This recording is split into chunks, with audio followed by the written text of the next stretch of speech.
এই বাংলার মাটিতে আমি এটুকু বলে আপনাদের সকলকে নমস্কার জানাচ্ছি। আজকে আমার ঝাড়গ্রাম যেতে হবে, যেহেতু আমার ঝাড়গ্রামে কালকে ওয়ার্ল্ড ট্রাইবেল ডে প্রোগ্রাম করা আছে। না গেলে ওরা সেন্টিমেন্ট নেবে, না হলে অন্য প্রোগ্রাম হলে আমি ক্যান্সেল করতে পারতাম।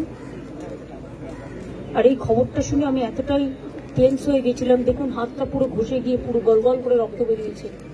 তার মধ্যে আমি নিজেই মানে কিরকম একটা লাগছিল। ফলে আমি এখন বাড়ি ফিরে যাব, ওখান থেকে তারপরে কিছুক্ষণ বাদে চান টান করে তারপরে আমি ঝাড়গ্রামে যাব। আমি ফিরাদ হাকিম, সিপি, ডিজি, সিএস সকলকে ইনস্ট্রাকশন দিয়ে গেলাম এবং ববি আর অরূপ সারাক্ষণ থাকবে, টোটাল টেক কেয়ার করবে।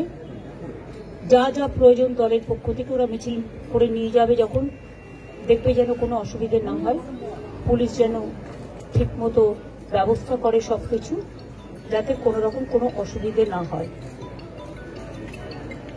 আমি এটুকু বলে আপনাদের সাংবাদিকদের, সংবাদ মাধ্যমকে সকলকে আমার অনেক ধন্যবাদ এবং কৃতজ্ঞতা জানাচ্ছি। ব্যক্তিগত অনেক কথা আছে, কিন্তু সেটা আজকে বলার দিন নয়, কখনো সময় পেলে নিশ্চয়ই বলবো। আজকের দিনটা এই সময় তাদের পরিবারের পাশে দাঁড়ানোর দিন এবং দল হারিয়েছে তাদের নেতাকে। আমি অন্য দল করলেও তাদের দলের সাথে আমার সম্পূর্ণ সমবেদনা থাকবে।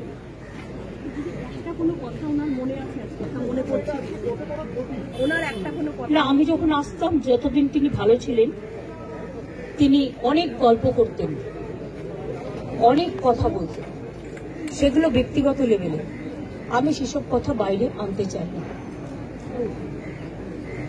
আমার সাথে দেখা হয়েছে সিঙ্গুর আন্দোলনের পরে গোপাল গান্ধী যখন গভর্নর ছিলেন, একটা সুন্দর পরিবেশে আলোচনা হচ্ছিল। গোপাল গান্ধী তখন জিজ্ঞেস করলেন, আচ্ছা বলুন তো,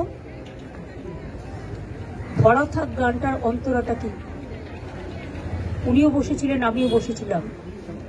আমি তখন বলেছিলাম, যে পথে যেতে হবে সে পথে তুমি একা, নয়নে আধার রবে, ধ্যানে আলোক রেখা। এই ঘটনাগুলো আমার মনে পড়ে। 92-তে যখন দাঙ্গা হয়, আমি ছুটে গিয়েছিলাম মহাকরণে, আমার কিছু দরকার আছে কিনা সাহায্য। আমি যখনই কোনো পরিস্থিতি দেশে বা রাজ্যে হয়েছে যেটা রাজনীতির ঊর্ধ্বে থেকে শান্তি রক্ষা করার জন্য, সেটা আমি সবসময় করেছি।